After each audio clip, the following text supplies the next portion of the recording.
chacun est en train de tirer le drap de son côté, chacun veut se faire une place au soleil. Lorsque vous rentrez dans, vous prenez la 6e circonscription électorale, il y a le clan de Tokpanou qui est là.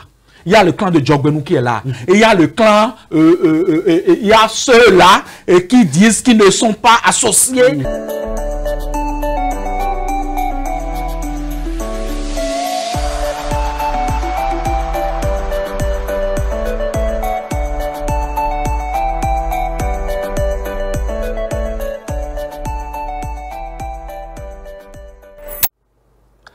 Bonjour à toutes, bonjour à tous. Merci de prendre ce rendez-vous de votre émission Free Speech sur Speedline TV. Guerre fratricide au sein de la mouvance. À quelle fin? C'est l'interrogation qui meuble donc cette émission, au cours de laquelle nous allons revenir sur les propos de Janvier Yaoundéou, la réponse de Bertin Kovi à Janvier Yaoundéou et puis le coup de gueule de Jacques Ayadji qui vient donc dénoncer nommément un certain nombre d'acteurs de l'Union progressiste, le renouveau. Nous allons en parler dans cette émission. Et comment rester insensible, mesdames et messieurs, à cet accident qui a eu lieu entre Savin et Glazoué, cet accident donc qui a eu lieu à la hauteur de Tio, au niveau du fleuve Zou, le pont qui traverse donc la voie inter-État. Cet accident qui a englouti plus de 30 personnes dans ce fleuve-là. Nous en parlerons dans cette émission et puis nous allons également évoquer la situation des Béninois au Gabon. Les Béninois qui sont au Gabon, qui sont en train de souffrir le martyre du fait de décisions prises au niveau étatique. Nous allons décortiquer tout ceci, mais avant, nous allons revenir sur ce plateau. Landry Breton, bonjour. Bonjour Valentin Diboucha. Merci de répondre présent à cette émission. C'est un plaisir. Ça fait un bout de temps on est passé par ici et voilà, et on est revenu à la charge, comme le dirait l'autre. L'objectif c'est de décrypter l'actualité. On espère que la forme hier. Bon, on rend grâce à l'Éternel des armées parce que bon, vous savez, c'est des choses, c'est des couacs dans la vie. Voilà, donc on est revenu en pleine forme et on espère pouvoir continuer à construire cette république qui nous est tous chère. Et donc, si vous le permettez, mon coup de gueule, c'est pas comme d'habitude. Hein, bon, voilà, ce n'est rien de vraiment cela. Mais j'ai constaté depuis un certain temps que l'incivisme a repris de plus belle sur nos artères lorsque je vois des gens sortir de braguettes. Pour ceux qui ne savent pas de quoi on parle, ceux qui se mettent au bord de la voie pour pisser. Ça a repris depuis un certain temps. On n'a plus honte de sortir. On n'a plus honte de sortir ça. Mais est-ce que les gens savent qu'en le faisant, ils sont passibles de peine? Il y a beaucoup qui ne savent pas. Même des jeunes dames, hein, vous les voyez ouvrir leur paille. Et moi, ça me dispose. C'est tellement vilain. Je trouve. Hier, j'ai remarqué quelque chose. Le monsieur, il a mis interdit de pisser ou interdit d'uriner ici. Mais juste à côté, il a fait un urinoir. Et ça j'ai été sidéré, c'était à Calavi, derrière le campus.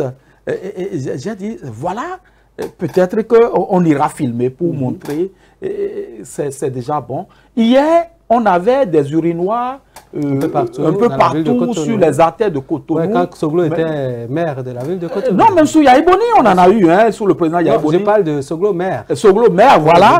Mais même sous Yaïboni, on en a eu. Mais aujourd'hui, il n'y en a plus. Mais ça ne dédouane pas. Ça ne dédouane pas que l'on puisse se mettre à uriner n'importe où, au bord de la voie. Et les flics ont fait le travail, ont fait le job entre-temps. Mais aujourd'hui, c'est devenu encore une habitude. J'en ai vu. La police sanitaire et environnementale aussi et tout. Tout à l'heure en venant, j'en ai vu encore, surtout les étudiants. Hein, c'est dit que même avec l'affluence du trafic, les gens n'hésitent pas à sortir le tuyau là et à pisser. Et voilà. Et même les jeunes dames, voilà, on reste sur le terre-plein là, et puis on urine à volo, et ça ne dit rien à personne. Donc je crois que les Béninois devraient pouvoir faire attention parce que il n'y a pas que les Béninois qui circulent dans Cotonou. Mais ça, c'est pas normal, hein, parce que la loi l'interdit. La loi l'interdit et je crois qu'on doit pouvoir se corriger Et si vous avez envie d'uriner, garez et demandez, il y a Oui, toujours une maison à côté. ouais. S'il vous plaît, je voudrais me mettre à l'aise. Les gens ne vont pas dire non, le baignoire est plus hospitalier que ça, parce que le spectacle là n'est pas, c'est pas bon. Ah oui, surtout pour les femmes, là, moi je n'aime pas du tout. Ouais, ça, voilà. Déjà pour les hommes, c'est pas pardonnable. Et c'est même pour pas les femmes, hygiénique, parce que lorsque les femmes se mettent à faire ça, après, les gouttes d'urine qui tombent sous la main, et c'est ce qui est plus grave. C'est des vendeuses de nourriture. Voilà, la vendeuse de bouillie qui est à côté, la vendeuse de riz, elle finit, elle se lave même pas la main, et puis elle met encore la main dans le riz, ou dans la bouillie, et puis dans le pâté, puis on nous sait. C'est compliqué, hein. Qu'est-ce que vous en pensez? Non, vous savez, bonjour à toutes et bonjour à tous. Et je dis merci à tous ceux qui nous suivent. Et ben, nous sommes là pour donner nos différents avis sur les problèmes de la République. Non, ce que Landry a dit, ça se remarque le long des collecteurs d'eau. Hein. Mais il y a d'autres Béninois qui sont très ingénieux. Je ne sais pas si je dois les féliciter. Ils ont dans leur voiture des petits bidons. Moi, j'en vois souvent. Et quand ils constatent qu'il n'y a pas d'espace pour faire pipi, c'est dans le bidon, dans leur voiture, qu'ils ouvrent leur braguette. Ils sortent, monsieur, ils ajustent leur zizi et ils font pipi dans leur bidon, ils ferment. Et quand ils trouvent, ils arrivent quelque part où il y a des ordures, ils jettent ça. Bon, ça c'est encore plus ingénieux. Moi, je vais demander à la mairie de penser à ça. Parce que si on n'arrive pas... Est-ce qu'il y a encore la police municipale dans ce pays? Quand vous gardez l'urine pendant longtemps, c'est des problèmes de santé. Donc, c'est une longue distance. Si vous n'avez pas d'urinoir, il y a des gens, le temps même de descendre de leur voiture pour faire pipi dans le collecteur d'eau, c'est qu'ils ont déjà mouillé sur leur pantalon. Mais moi, j'ai un coup de gueule qui m'a marqué. Et je vais remonter au lundi 11 août, où la police républicaine a décidé de nettoyer la ville. C'est normal, parce que nous occupons des espaces qui sont réservés à la circulation, qui sont réservés aux piétons.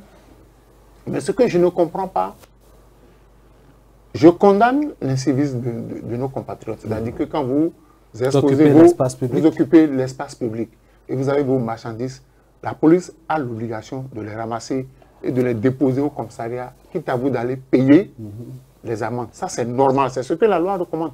Mais je ne suis pas d'accord que la police se mette à détruire les biens des individus. Ça, ce n'est pas normal. Détruire, c'est-à-dire on a cassé. On a cassé tout un... Écoutez, j'ai assisté à ça. Vous savez ce qui m'a révolté dans la situation?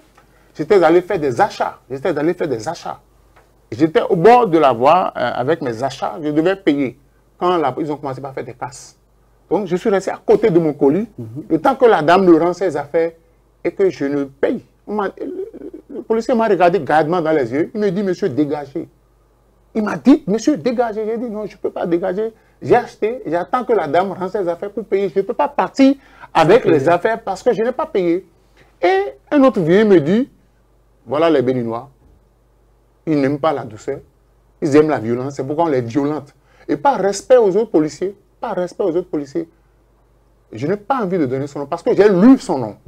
Et je connais le commissariat qui a opéré. Et je ne veux pas leur créer des problèmes professionnels, mais je voudrais qu'ils sachent qu'ils ne sont pas police républicaine au-dessus de la loi. J'ai vu le patron prendre un mortier. Ou bien quoi. On a pris des briques, des pavés pour casser les marchandises des dames. On peut les ramasser, on dit, vous venez au poste payer la pénalité. Mais l'État n'a jamais demandé à la police de casser. Ça, c'est la destruction du bien public. C'est un essai de zèle. C'est un essai de zèle. Et quand le patron même du commissariat se met à le faire, le commissaire même se met à le faire, que les agents, ils ont même rassemblé les affaires, ils ont voulu brûler ça. Oh, ça, c'est le zèle. Quand je crois qu'il y avait la Société Générale de Gestion des Ordures, là, les gens disent non, on va ramasser. J'ai dit, mais est-ce que c'est l'État, est-ce que c'est la République qui demande aux policiers de détruire les biens publics? Vous pouvez les ramasser. Je ne cautionne pas l'incivisme. Je suis d'accord qu'on nettoie les rues, mais ramasser les affaires, aller les déposer comme ça, demander aux contrevenants de payer. Mais vous les détruisez. Au nom de quel principe? Et ça, c'est la police républicaine qui fait ça. Ils ont fait ça. Je n'ai pas envie de donner le nom du commissariat, ni le nom du... Parce que le policier, il m'a regardé, 2 barrettes, il m'a regardé, certainement qu'il ne m'a pas reconnu, parce que j'avais ma casquette, et il me dit droit dans les yeux, les populations n'aiment pas la douceur. C'est pourquoi on les violente. Parce que lorsqu'on est en treillis, c'est la fin du monde, en fait. Et j'ai regardé celui-là, j'ai dit, mais bon Dieu de bon sang. J'attendais que ce policier-là puisse prendre un coup de pied pour casser mes objets que j'ai achetés. Et là, on va se retrouver, là, on va se retrouver. Nous, on encourage les policiers à faire du bon travail, mais il y a des brebis galeuses qui ternissent. Parce qu'au même moment, vous savez, quand ils ont fini de faire les casses, je me suis arrêté pour dire, en bon journaliste, je vais jusqu'à quand ils vont arrêter ça. Et l'homme de la mairie qui vient collecter les taxes chez les bonnes dames est venu. Vous voyez le contraste. Et j'étais là, est venu. Il demande l'argent. Et lui, quand il a vu la colère des dames, allez, il a passé son chemin. Il était là, il allait encore collecter. Et les dames disent, mais nous payons, pourtant, on vient nous prendre de l'argent ici, on vient nous casser, on pourrait nous dire de ramasser, mais tout le monde, on ne peut pas, vous pouvez demander aux gens, mais les clients qui sont venus acheter, quelle est leur faute? S'ils achètent et qu'ils sont là avec les objets, donc je voudrais que le directeur général de la police républicaine puisse parler à ses agents. Parce que là, si quelqu'un était là et avait filmé, moi je pouvais filmer, je pouvais enregistrer. Mais j'étais resté debout, je les écoutais. J'ai pris le temps de lire les noms parce que je remercie celui qui a demandé désormais comment mettre les noms. Le gars il est venu en face de moi, m'a regardé droit dans les yeux et dit, bon Dieu de mon sang. J'ai souri, j'étais avec un ami qui m'a dit, mais celui-là, il ne te connaît pas. Il dit, non, je ne vais même pas me présenter à lui, mais je vais l'observer. Et quand j'aurai l'occasion, je vais dénoncer. Et je ne vais pas donner le nom de ce commissaire. Donc il faudrait que, quand on vous envoie, le chef de l'État, Patrice Talon n'a jamais demandé de détruire. Est-ce que le DGP a demandé ça? Personne ne vous a demandé. On a dit de faire l'ordre. J'ai vu le commissaire, il cassait les choses. Au point où même son tricot de corps est sorti de son pantalon. Il avait mis tricot de corps blanc. Et j'ai regardé, j'ai dit, mais bon Dieu de bon sang, quelle est ce zèle là? Si les populations se plaignent et qu'on balaye tout ce commissariat maintenant, on va trouver que les gens sont mauvais. Faites votre rôle et ne détruisez pas les biens. Parce que quand vous prenez le pavé, vous cassez les choses, vous cassez les baraques, vous cassez tout. C'est quand même des Béninois. C'est quand même des Béninois. Donc je voudrais qu'on fasse attention. Est-ce qu'il peut faire ça à sa belle-mère?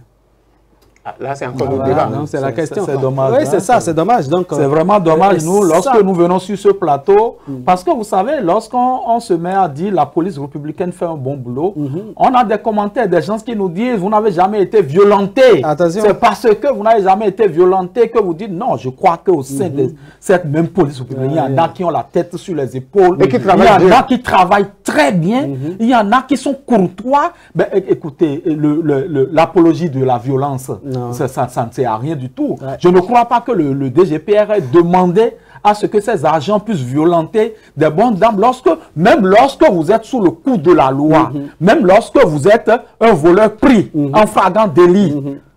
Personne ne peut vous violenter. On vous présente à un agent judiciaire et vous subissez les rigueurs de la loi. Mais lorsque on vous dit allez assainir, on ne vous demande pas de violenter parce que ce sont ces mêmes personnes sur lesquelles vous mettez cette violence-là, ces personnes-là qui sont quand même les biens que vous devrez protéger au sein de la République.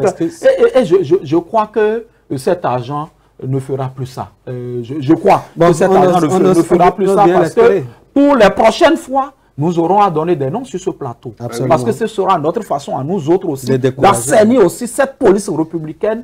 Parce que, écoutez, on aurait pu être tous agents de cette police-là.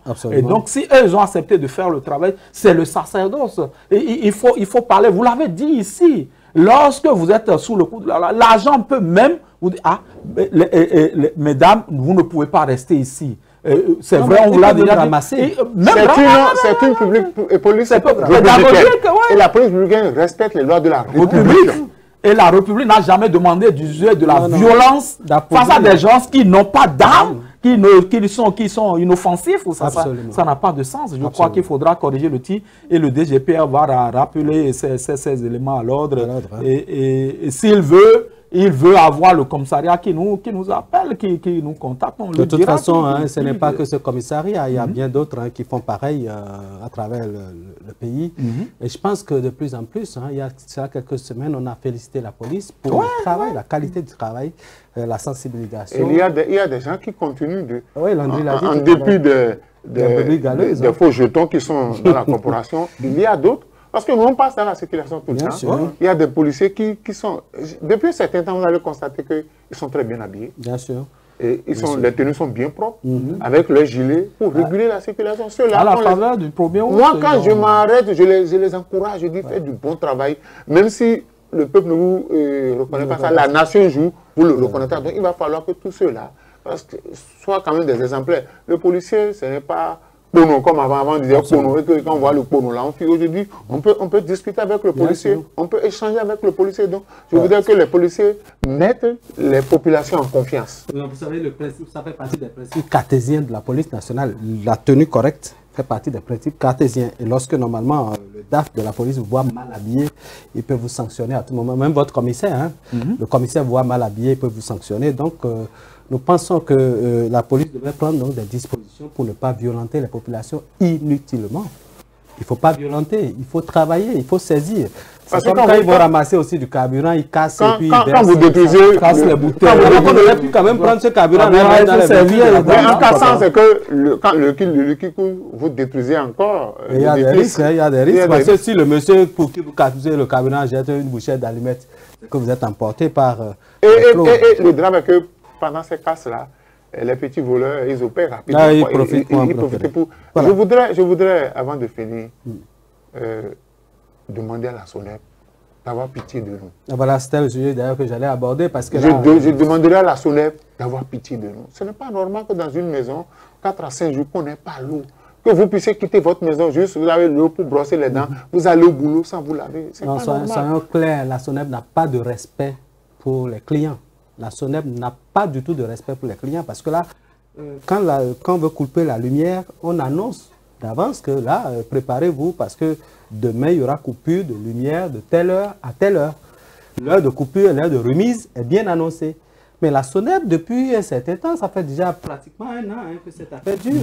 Où on coupe quand on veut, on ramène quand on veut, on ne sait pas, mais ça, c'est pas normal. Mais Valentin, j'ai été obligé de rester en éveil jusqu'à 3h45 ce matin pour avoir de l'eau. C'est pas normal. Donc j'ai été obligé de rester en éveil, de prendre de l'eau dans tous les bidons, dans tous les bols.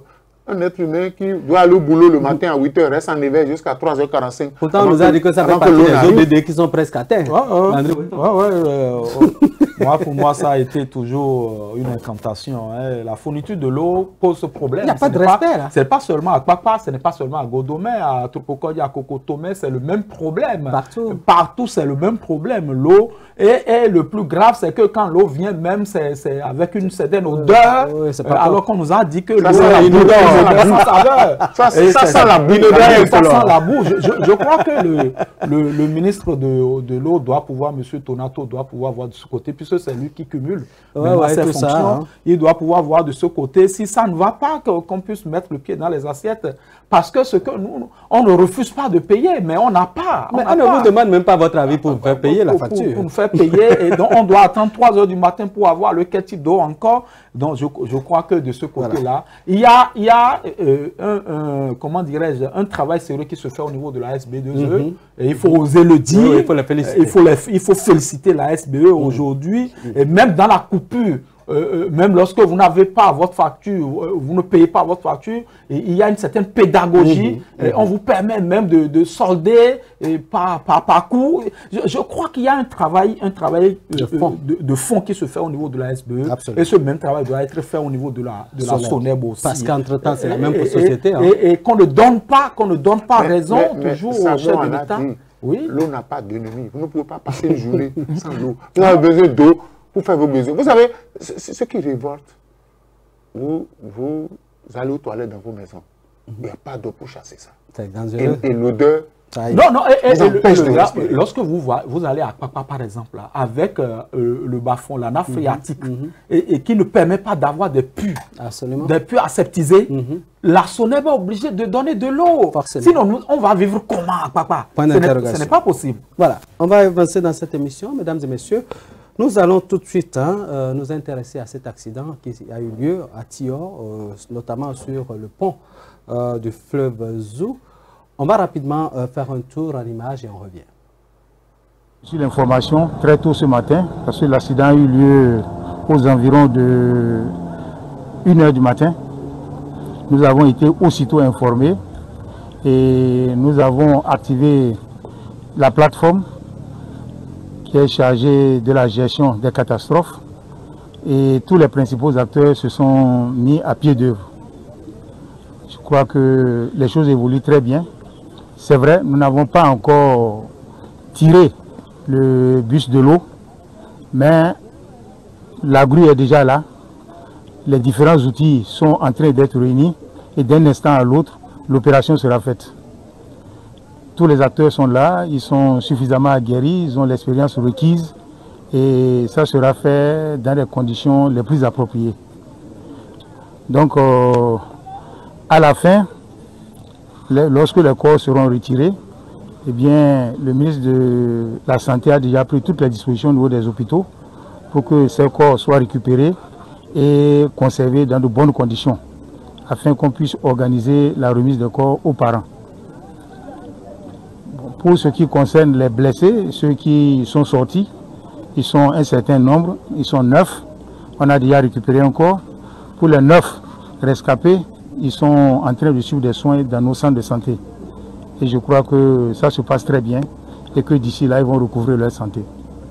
Donc voilà ce que je peux dire en attendant qu'on commence l'opération proprement dite et qu'on puisse apprécier les résultats. Nous présentons au nom du chef de l'État, du gouvernement, les sincères condoléances aux familles éplorées. Nous tenons aussi à leur exprimer notre compassion. Le chef de l'État a été très touché par cet événement. Il a insisté pour que toutes les dispositions soient prises afin que les choses se passent normalement. Normalement, je crois que depuis que nous avons reçu l'information, jusqu'à cet instant, nous sommes dans cette dynamique-là. Les choses se passent bien et nous ferons tout pour qu'elles se passent bien jusqu'à la fin. Donc, pour les blessés qui sont dans nos hôpitaux, nous leur souhaitons une prompte guérison et nous comptons sur nos agents de santé. Je crois que, en tout cas, notre collègue de la santé y veille pour que les soins les plus appropriés leur soient administrés. Voilà, entre-temps, les opérations ont eu lieu. On a déjà même replié tout le matériel sur Cotonou. C'est vrai, il y a l'entreprise ADOTI qui a mis à disposition une grue. Je pense qu'il y a une deuxième entreprise. Des grues. Oui. Il y a une deuxième entreprise aussi qui a été sollicitée. Le bus a été finalement sorti de l'eau. On a pu repêcher une vingtaine de corps. Je pense que les opérations continuent de l'autre côté, mais le grand matériel a été déjà rapatrié. Landry Weton. Non, je voudrais m'incliner devant la mémoire de ceux-là qui sont passés de vie à trépas lors de cet accident. C'est dommage. Encore une fois, la route a dicté sa loi. La localité est toujours sous les feux de la rampe, négativement, parce que beaucoup d'accidents sur ce tronçon, Boycon savait. Voilà, c'est un pont que j'ai beaucoup pratiqué quand j'étais enfant. Et voilà, vous savez, on est de la localité, sur la commune de Glazoué. Et lorsque vous voyez un peu la structure du pont aussi, la balise qui est posée, elle n'est pas aussi, comment dirais-je, sécuritaire. Cela aurait été même un petit véhicule que ça allait peut-être passer. Vous avez vu un peu. C'est vrai qu'on ne saurait dédouaner le conducteur de ce véhicule à cette heure-là de la nuit, à 1 h du matin certainement, qu'il était pris par un sommeil qui l'a envoyé dans l'au-delà et tout. Il faut reconnaître que les véhicules du Mali font beaucoup de vitesse. Oui, ils font beaucoup de vitesse, surtout la nuit. Et sur ce tronçon-là, c'est un tronçon qui a été bien, comment dirais-je, structuré. La voie, elle est très bonne de ce côté-là. C'est pas comme le segment Boycon-Paouyan où il y a des crevasses, où on est obligé de faire attention. C'est une voie qui est bien tracée et tout. Donc, les gens me mettent plein gaz et puis à 1 h du matin, je ne sais pas ce qui s'est réellement passé. Je crois qu'ils ont arrêté les opérations de repêchage des corps depuis hier soir. Ils ont arrêté et puis le bilan est encore très lourd. Il y en a qui n'ont pas été retrouvés parce qu'on a dit qu'il y avait 44 passagers qui sont restés coincés dans le bus.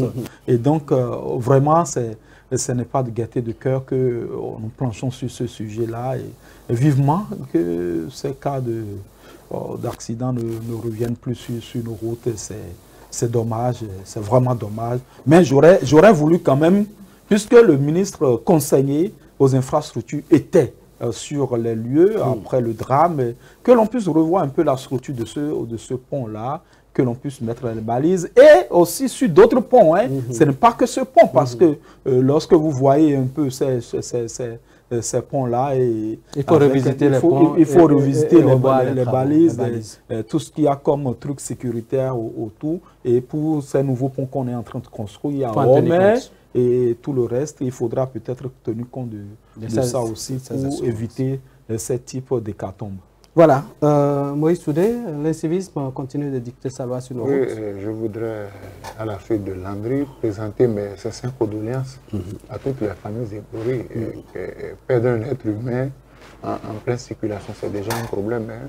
Donc je voudrais dire ma peine face à cette situation. Et je voudrais remercier le gouvernement et toutes les autres structures pour la promptitude avec laquelle on a agi pour déjà rassurer les uns et les autres. Mais je dirais une chose, hein, le ministre conseiller a parlé d'incivisme. Vous savez, nos conducteurs parfois sont délicats. Ce pont-là, j'ai eu la chance, un jour on allait vers Dassa, on allait un peu plus loin avec la Cora Saber, quand il n'y avait plus, le pont était inondé. Il fallait passer. Et heureusement que l'apprenti chauffeur savait nager. Il est descendu, c'était un bus de la chorale. Et l'apprenti a dû nager pour permettre au conducteur de retrouver les limites pour pouvoir conduire. Et si vous voyez la voie, arrivé au moment là, on devrait ralentir, même si c'est la nuit que la voie est libre. Vu que c'est un bus. Vous savez, c'est conducteur de bus, je vais chuter par une expérience que j'ai vécue. Quand on faisait la voie, vous savez, pour aller au nord, on ne contournait pas à Djou. Bien sûr. Vous savez qu'il y a un pont là aussi. Et le conducteur du grand bus, parce que j'allais à Kiribo, est monté alors que les autres venaient déjà. Il force le passage. Il force le passage. À un moment donné, les autres nous ont contraints à faire demi-tour. Mon Dieu de bon sang. Et comme c'était des tickets avec le numéro, comment vous appelez, de la direction générale, ça m'a tellement révolté que quand il a fini par réussir à faire marche arrière et s'est posé, j'ai aussitôt écrit à la direction générale. J'ai écrit un long message à la direction générale pour dire, mais ce chauffeur-là, ils sont deux dans la voiture, prenez-lui le volant. Et donc quand on a quitté la zone dangereuse, je crois que la direction générale a appelé pour dire de se garer et le second chauffeur a pris le volant. Vous savez ce qu'il a dit? Mais qu'il y a un passager ici dans la voiture, au lieu de leur dire qu'ils conduisent mal, a choisi saisir la direction générale. Et les dames ont dit, ah, merci à celui-là. Parce que les dames se plaignaient déjà de la façon dont il conduisait. Elle dit que pour négocier les virages, lui ne s'est pas ralenti. La vitesse, elle, ce n'est pas un petit véhicule, c'est un bus. Donc, il faudrait qu'on puisse dire au chauffeur de faire attention. Et je voudrais demander aux passagers, quand vous êtes dans un véhicule, et que le chauffeur, il est indélicat, il ne faut pas garder le silence. C'est votre droit de le ramener. Mettez-vous à crier, il va s'arrêter. Parce que quand il file, il roule à grande vitesse, personne ne dit rien. Mais il croit qu'il fait... C'est là, à 1h du matin, c'est l'heure de dormir. C'est tellement que le sommeil lui a caressé le visage. Et puis même quand ils sont à la maison, au lieu de se reposer, bien que sachant qu'ils veulent faire une longue route, ils sont là à courir après les petites filles, à manger dans les bistrots et tout ça. Et donc, ils ne sont jamais là où il faut, ils ne se reposent pas. Et je pense qu'il y a aussi une question véritable de sensibilisation de ces conducteurs de grands véhicules de transport, de passagers, les véhicules qui font la route. Et si vous êtes habitué à la route, hein, moi je me rappelle un jour, j'étais assis derrière le chauffeur et puis quand il somnole, il regarde dans le rétroviseur, il me voyait en éveil, il essayait de tout faire pour rester. L'œil de la conscience. Donc je pense qu'il faut forcément faire un travail de sensibilisation et si possible même taper. Mesdames et messieurs, nous allons marquer une pause et recevoir un invité sur ce plateau. Speedline TV désormais très proche de vous. Pour vos réalisations et diffusion de spots publicitaires, publics reportages, couverture médiatique, émissions, communiqués, avec Speedline TV, c'est presque gratuit. Vous avez des meilleurs prix. Pour tous vos produits et services, nous vous offrons des espaces publicitaires à travers nos émissions, nos feuilletons et séries. Profitez de notre période promotionnelle pour atteindre vos clients partout sur le territoire national, partout en Afrique et dans le monde entier. Avec Speedline TV, votre visibilité est assurée. Speedline TV est situé à Akpakpa, au téléphone 99 00 84 49. Speedline TV, votre télé. Retour sur ce plateau, mesdames et messieurs. Dans cette émission, nous recevons Pierrot Akodjenou. Il est le porte-parole de la FENACEPIB, entendez, Fédération nationale du collectif des enseignants préinsérés du Bénin. Fédération nationale des collectifs des enseignants préinsérés du Bénin. Bonjour. Bonjour, monsieur le journaliste. Merci de répondre à notre invitation. Tout de suite, on veut savoir quelle est la situation aujourd'hui des AME. D'où est partie cette affaire d'AME et où est-ce qu'on en est aujourd'hui? Alors, merci beaucoup, monsieur le journaliste. Quand on parle d'AME, c'est le sigle qui se décrit comme suit aspirant au métier d'enseignant. C'est venu d'un programme instauré, vous pensez, par le régime en place pour recruter des enseignants parce qu'il en manque dans le système éducatif. Et là, pour être AME, c'est quand vous faites passer des tests et à l'issue du test, on vous inscrit dans une base de données.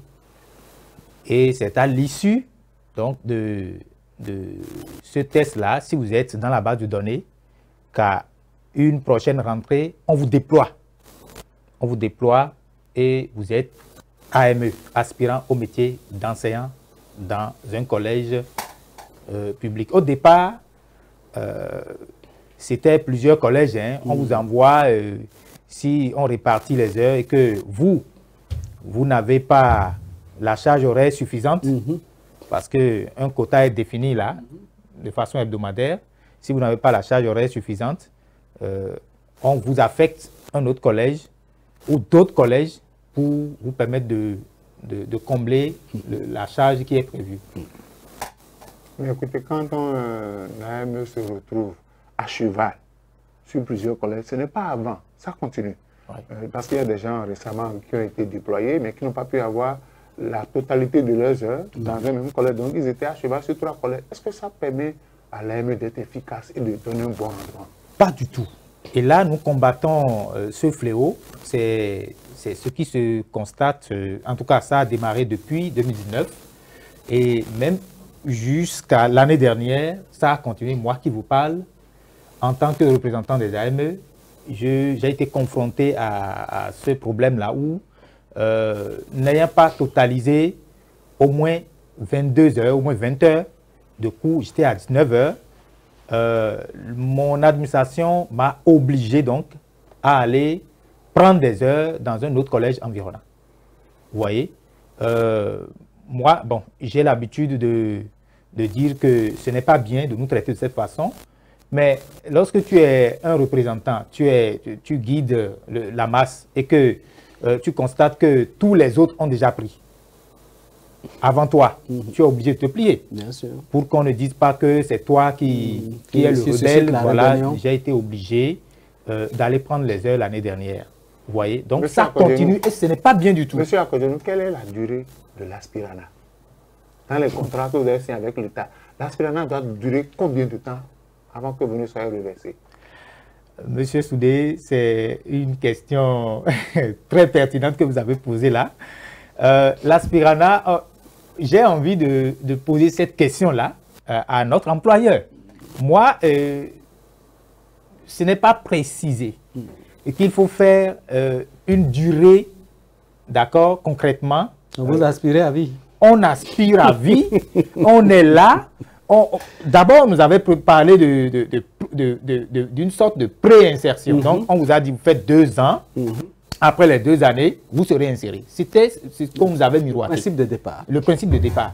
Donc, on a fait une première année. On s'attendait à vite finir l'année suivante pour être inséré. Mais on commence la 3e année, on nous dit non, la première que vous aviez faite, c'était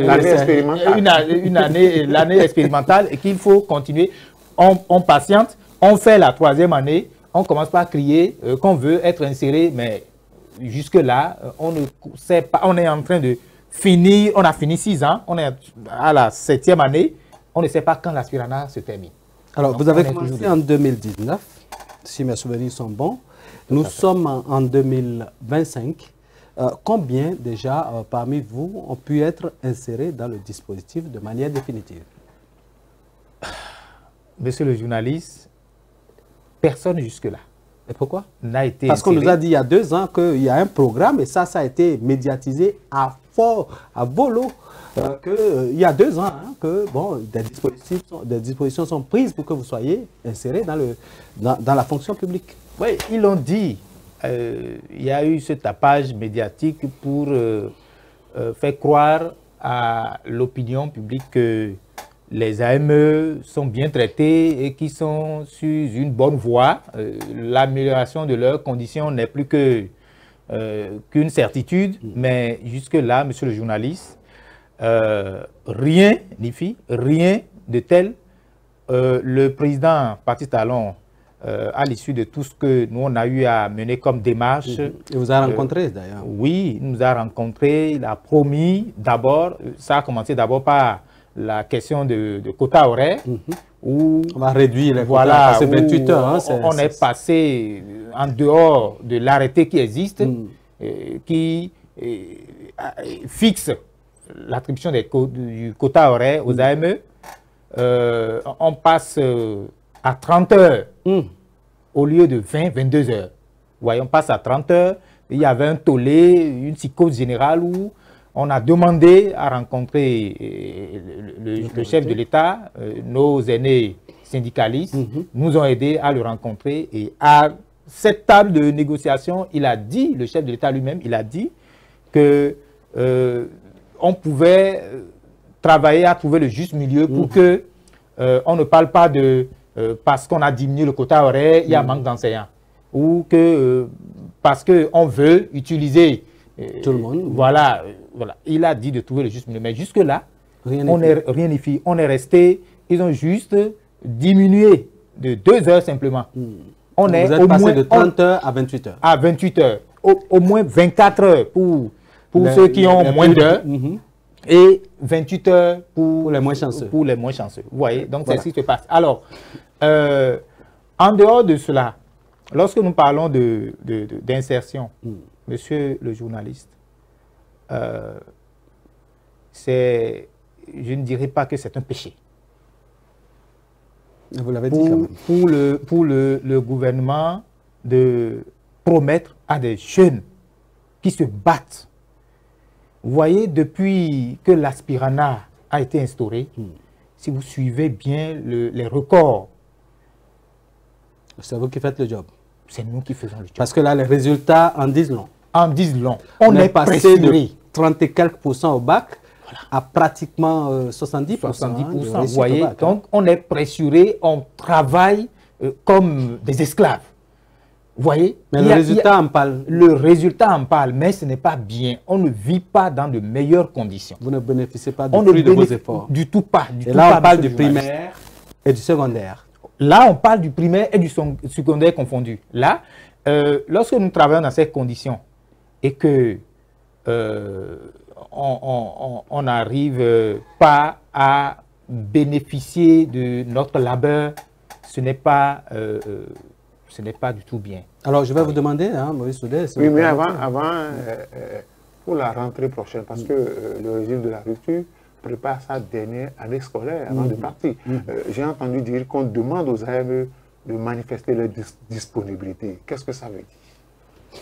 Alors, je vais dire simplement que les ministères sont dans leur rôle. Bon, ça ne se passe pas au primaire, c'est au secondaire, surtout, qu'on a ce problème-là, où on demande de confirmer sa disponibilité à servir pour la rentrée suivante. Je crois qu'ils sont juste dans leur rôle, et c'est eux de nous dire pourquoi et à quelle fin. Parce que les gens sont là, déterminés, dévoués à la tâche, et travaillent d'arrache-pied pour que le système puisse bien se porter, pour que les performances puissent s'afficher. Mais on voit que à chaque début de rentrée, on demande de confirmer sa disponibilité. je ne vois pas le sens. Je pense qu'ils sont dans leur rôle.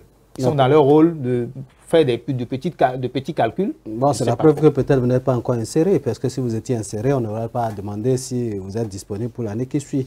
Rapidement, hein, vous allez regarder dans la caméra et dire vos attentes par rapport à la situation des AME. Alors, aujourd'hui, les enseignants AME sont déçus. Déçus de la façon dont ils sont traités. C'est vrai que dans le parcours, il y a eu quelques avancées que nous saluons. Et je ne vais pas rappeler. Ouais, vous êtes passé de ces 9 à 12. mesures-là, Hein, on est 9 à passé 12, de hein. 9 à 12 mois. Il y a eu la déclaration à la CNSS. Il y a que les enfants des AME bénéficient désormais voilà, de cette exonération. Ouais. Oui, non, de l'exonération des voilà, frais de scolarité. des frais de scolarité. Il y a la prise en charge qui est disponible pour les AME désormais. Mais à ce niveau-là, tout n'est pas rose, tout n'est pas encore clair parce que il y a certains chefs d'établissement qui refusent de délivrer la prise en charge aux AME, qui sont en situation. Et là, on enregistre des situations désagréables. Et non seulement ça, même avec la prise en charge, il y a certains hôpitaux qui refusent de prendre la prise en charge. Ça, c'est sérieux. Ouais, c'est très mauvais. Et il va falloir que les autorités interviennent à ce niveau-là. Alors, en dehors de cela, il n'y a que désormais, on a lutté également pour l'avoir, que les femmes, les AME, bénéficient désormais de congés de maternité. Ce sont des efforts que nous saluons. Mais là où le bas blesse surtout, c'est le refus de reverser les enseignants AME. Malgré tout le sacrifice, malgré tout ce qu'ils font pour le système éducatif. Le président Talon a promis reverser ces jeunes, mais qui jusque-là ne savent pas à quel sort ou à quel sein ils sont voués. Ils sont chosifiés, marginalisés. La rentrée approche. La rentrée est là. Vous allez voir les journées pédagogiques de concertation et de réflexion de concertation. Au départ, on n'invitait pas les AME, mais depuis 2 ans, les AME ont commencé par être invités, mais malheureusement, ils ne sont pas traités au même titre que de façon pécuniaire. Alors qu'ils font partie de la masse. Hein. Alors qu'ils font partie de la masse. Ils vont juste suivre la formation, mais eux, ils repartent bredouille. Ils n'ont pas de quoi préparer la rentrée pour leurs enfants et eux-mêmes. Pourtant, ils font le même boulot. Et pourtant, ils font le même boulot. Donc, nous demandons au chef de l'État, Patrice Talon, de tenir sa promesse. Tenir sa promesse. Nous n'attendons que ça. Voilà, mesdames et messieurs, il a dit, hein, il serait intéressant que le rôle que joue l'enseignant soit rétribué à sa juste valeur. Il faut donc traiter ce dossier des AME, c'est une promesse qui a été faite. Il faut le traiter avec beaucoup de diligence pour qu'à l'arrivée, on puisse donc régler ce problème d'une manière définitive. Mesdames et messieurs, on poursuit cette émission avec cet extrait de la guéguerre entre acteurs de partis politiques. Nous suivons cet élément et nous revenons dans ce studio. Notre opposition rêve en couleur. Et rêve en couleur. L'opposition béninoise a commis plusieurs erreurs fatales. La première erreur de notre opposition, c'est le fait d'avoir choisi Yahya Boni comme président du parti Les Démocrates. En quoi c'est une erreur? Ne faut pas prendre quelqu'un qui a dirigé le pays, notre pays, le Bénin, et qui a transformé notre pays en une usine à production de scandales financiers. Et vous voulez prendre celui-là comme guide. C'est pas possible. Notre opposition a un déficit de stratégie. Un déficit de stratégie. Au nombre desquels le fait d'avoir choisi Yahya Boni et le fait de se laisser avoir par les difficultés circonstancielles, momentanées de gestion du pouvoir. Janvier Yaoudou, il va nous tuer. Mais vous avez déjà tué. Ah, j'espère que le président et le président Patrice Talon va comprendre de quoi il s'agit. Parce que c'est grave. Et je parle en professionnel de la communication politique, c'est mon métier. Mais qu'est-ce qui a fait qu'on n'a pas oublié Jésus-Christ, vous croyez? Combien n'ont pas été tués, martyrs? Pourquoi on parle de Jésus aujourd'hui? Mais c'est parce que d'autres ont continué de parler de Jésus, À force de parler de Yahi Boni, c'est d'abord Gadamasi qui a commencé. Aujourd'hui, c'est Yaoudou qui le fait maintenant au superlatif. Il fait même mieux que Gadamasi. Je ne sais pas le but. Si c'est pour faire perdre BR dans la 8e, il n'y a pas meilleure façon de procéder. Surtout quand on dit, j'ai failli arrêter Yahi Boni. Bon, tu ne l'as pas arrêté. Pourquoi venir dire j'ai failli l'arrêter? Et en plus, l'accusation n'est pas liée à la condamnation. En a-t-il la capacité? Qui? Janvier Yaoudou. Ah, c'est à lui qui a posé la question.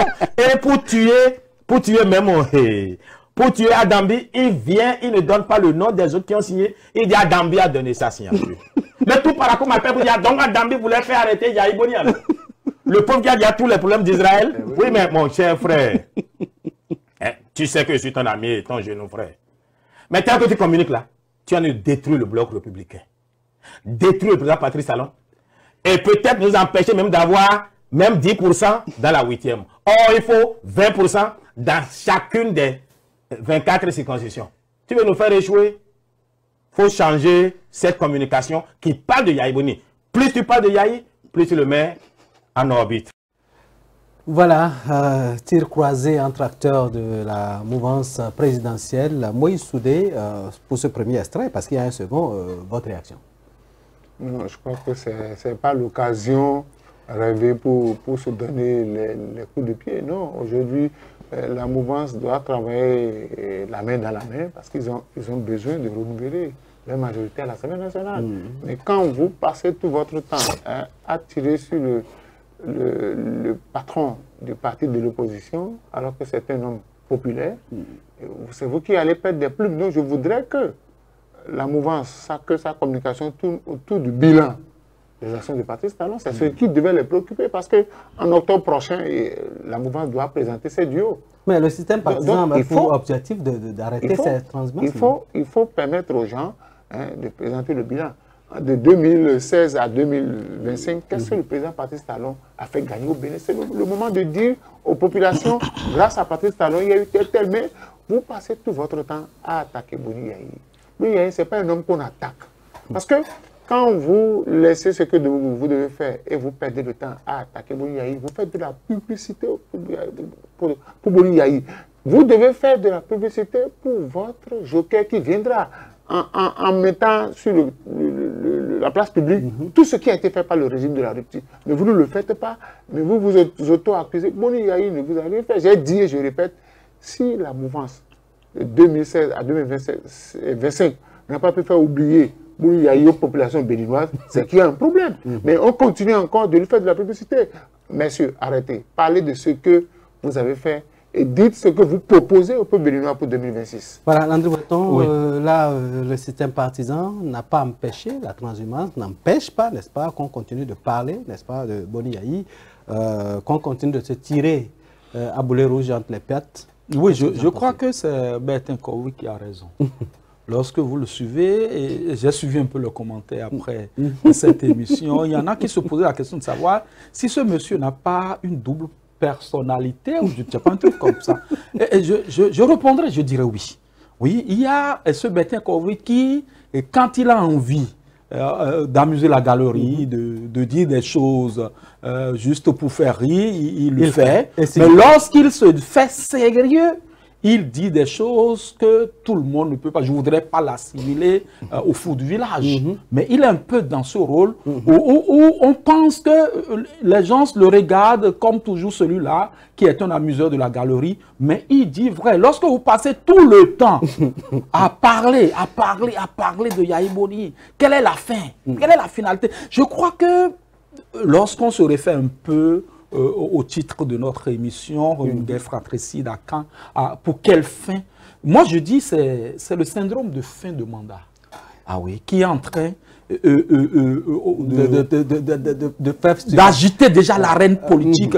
Parce que dans ça, vous comprenez, chacun est en train de tirer le drap de son côté, chacun veut se faire une place au soleil, on est en train de rabattre les cartes. Et donc, mais ce n'est pas maintenant que ça a commencé. On doit remonter un peu le temps. Je ne dirais pas, c'était pas une guerre au fait, mais cette dénonciation a tout fait d'ouvrir le bas de cette guerre. Lorsqu'on a vu le professeur Akpona, ministre conseiller, dire des choses sur un autre qui est de son propre parti politique, le BR, dans Parakou, ça a commencé. Rachidi Badamassi est rentré dedans. Comment dirais-je, le porte-parole du ministre conseiller, Janvier Yahweh-Deou, est rentré dans ça. Comment dirais-je, l'autre du Mouel Bénin, Jacques Ayadi, est venu parler de Agua, Edmond, qui est de l'UPR. Mais là, tout de suite, je vais vous montrer ce que Jacques Ayadi a dit et vous revenez. Voilà. Jacques Ayadi, tout de suite.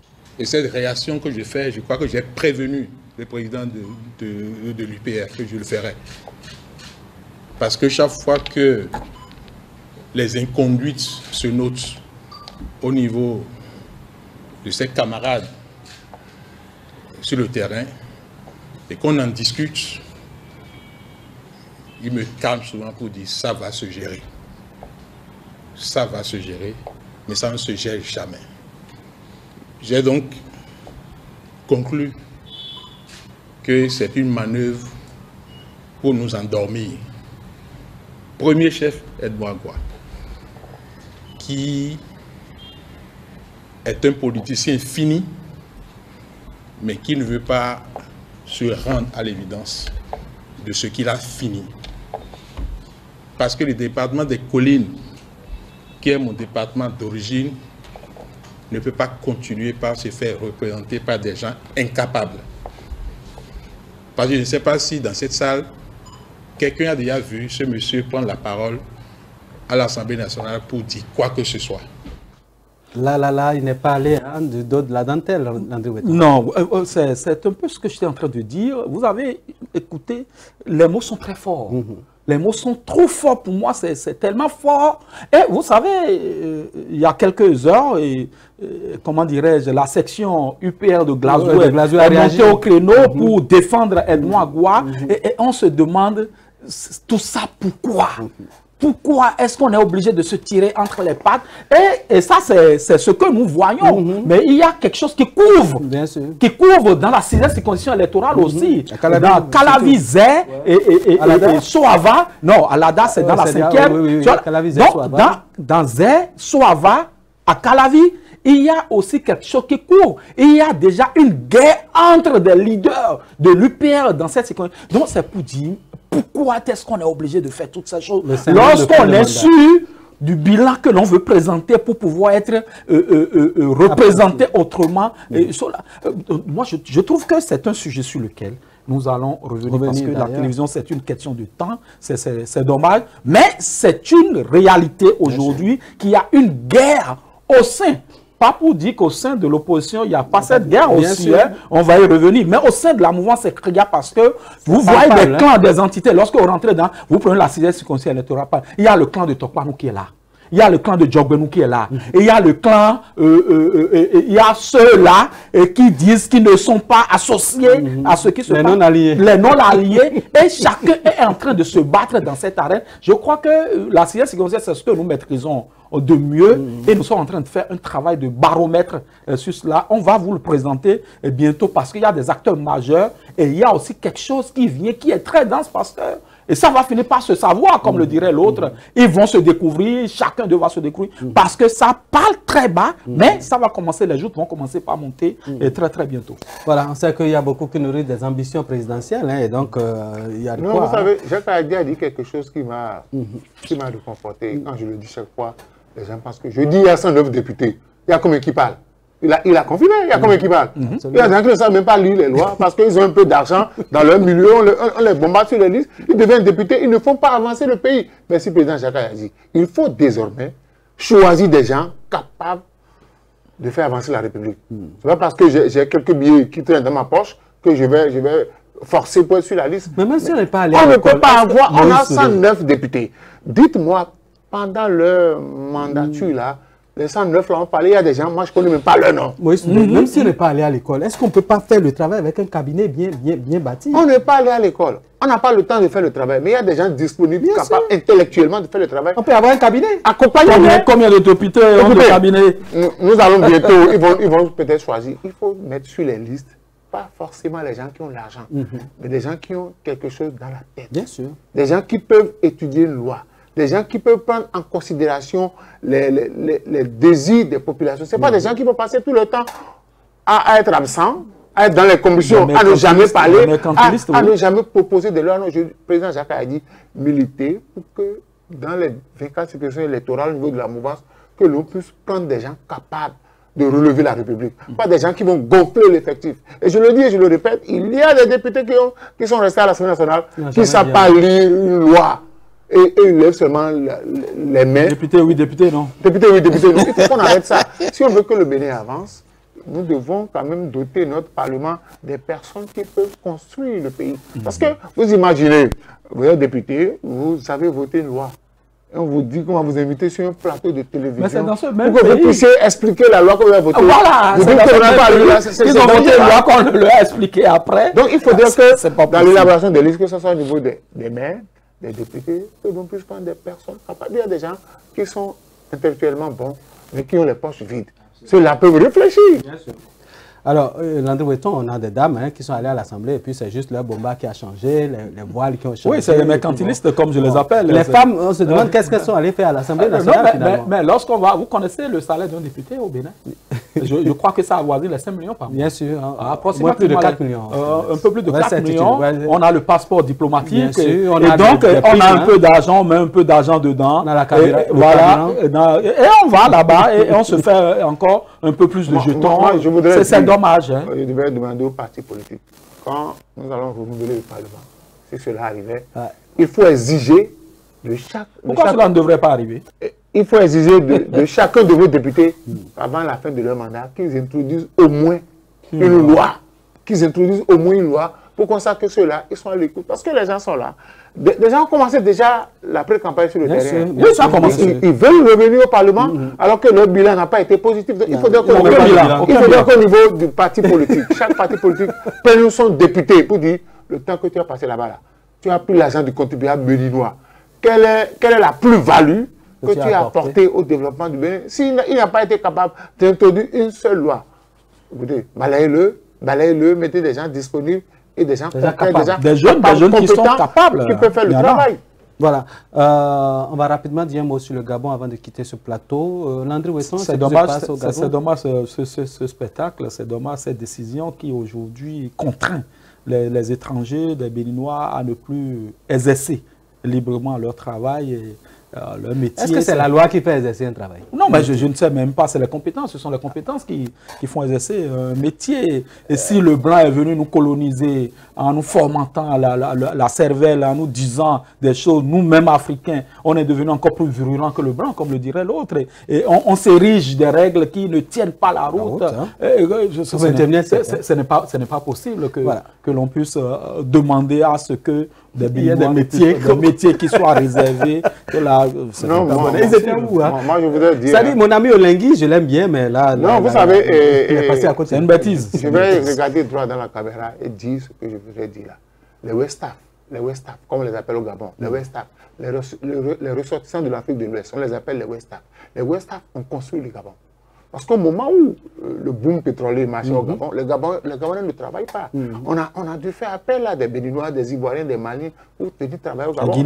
Et au Gabon, il y a des métiers qui étaient réservés aux Westaf. Aujourd'hui, les Gabonais veulent nous récupérer. Mais moi, je voudrais dire aux influenceurs de faire attention. Parce que cette histoire-là s'est déjà posée avec... entre la Côte d'Ivoire et le Sénégal. Bien sûr. Et une Sénégalaise, pas ignorance, a estimé qu'au Bénin, on n'a pas d'université. Et que, donc, il faudrait... On va lui donner un billet d'avion. Moi, je crois que les Africains doivent se prendre au sérieux. Vous ne verrez jamais ça dans les pays développés. Où on dit, le monde vient travailler. Bien sûr. Parce que j'ai dit, les métiers qu'on veut donner, moi, avant d'arriver dans ce studio, j'ai appelé le Gabon. C'est-à-dire que ces dames-là étaient dans un marché, on a reconstruit le marché, on leur a reconduit leur place. Mais ces dames-là payent des taxes. Bien sûr. Mais les Gabonais... Elles font vivre le Gabon. Il y a des métiers que les Gabonais n'avaient pas appris à faire. Ils n'aimaient pas ça. C'est aujourd'hui qu'ils vont faire ça. Il y a... Là-bas, quand vous allez dans le commerce, vous allez voir les Béninoises, les Ivoiriennes, les Maliennes, les Guinéennes, que ce soit les maçons, les plombiers, les électriciens. Ce sont ce qu'on appelle les Westaf qui font le travail. Les pêcheurs, ce sont les Béninois. Donc, je voudrais qu'on arrête cette guerre-là. L'Afrique n'en a pas besoin.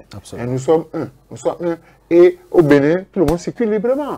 Est-ce qu'aujourd'hui, nous on va se lever pour dire Bénin, les Béninois vivent dans la Tuta? Tout le monde sait qu'au Bénin, la friperie, c'est la spécialité des Nigériens. On ne peut même pas leur arracher ça. Tout le monde sait que les shoemakers, c'était les Ghanéens. Tout le monde sait que la viande grillée au bord des routes, c'est les Babas, c'est les Nigériens. Donc, Dieu a donné à chacun une certaine compétence. Et quand vous pouvez profiter de la compétence de votre voisin, faites-le au maximum. On sait que la viande de porc, c'est Porte Nouveau. Voilà. Pour discréter. Rapidement, votre mot. Hein, oui, je voudrais dire merci à tous ceux qui nous ont suivis, à tous ceux qui nous ont soutenus dans ces moments de galère sanitaire. On leur dit aussi merci beaucoup. Oui. Écoutez, je voudrais dire vraiment merci. Vous savez, parfois, vous pensez que vous êtes inaperçu. Même au cimetière, la dernière fois, des gens m'ont reconnu, des gens qui sont venus de l'extérieur, ils m'ont reconnu, ils m'ont dit, monsieur Soulé, ça veut dire que ce que nous faisons, c'est vrai que ce n'est pas du goût de tout le monde. Et je tiens à dire merci à ceux-là qui prennent de temps en temps leur téléphone pour nous encourager. Nous faisons de notre mieux et c'est notre façon de participer au développement socio-économique de notre pays. Et ceux qui aussi ne nous aiment pas, c'est leur droit de ne pas nous aimer. Et cela ne peut pas nous empêcher de dire ce que nous pensons et d'apporter notre contribution. Et je voudrais lancer un dernier appel au directeur général de la police pour que nous puissions dire aux policiers, faites votre travail sans pouvoir être violent avec qui que ce soit. Voilà, conducteurs de bus, faites attention sur nos routes parce que là, vous transportez des vies humaines, des pères de famille, des mères de famille. Et quand ça arrive, ce n'est pas bon. Peut-être toute une famille. Hein. Voilà. Et de l'autre côté également, nous allons dire aux acteurs des partis politiques, cette guerre fratricide entre acteurs de la mouvance n'est pas de nature à bâtir des partis politiques forts. Et nous allons rappeler, n'est-ce pas, aux différents ministres des 3 ordres de l'enseignement qu'il faut s'occuper de cette question des AME. Au niveau de l'université aussi, on est en train de créer déjà un truc comme ça. Une promesse faite par des hommes politiques, des acteurs de haut niveau doit être tenue. Et nous espérons que ce gâteau-là sera offert aux AME avant la fin du mandat du président Patrice Talon pour le bonheur de la population béninoise. Je voudrais donc inviter les acteurs béninois, les acteurs politiques, à revoir la nature des députés que nous envoyons à l'Assemblée nationale. Je me demande véritablement qu'ont fait les femmes hein, à qui on a fait une part belle à l'Assemblée nationale, qu'est-ce qu'elles ont pu faire? Et si elles n'ont pas pu faire de grandes choses, s'il y a des députés qui n'ont pas bien travaillé, que les partis politiques en tiennent compte dans le choix des acteurs à mettre sur les listes pour les prochaines législatives. Cela va du bien-être du Bénin, cela va de la construction de ce pays. Merci à chacun et à tous de nous avoir suivis. Gardez votre position d'écoute car le meilleur sur Speedline reste toujours à venir. Bonsoir chez vous.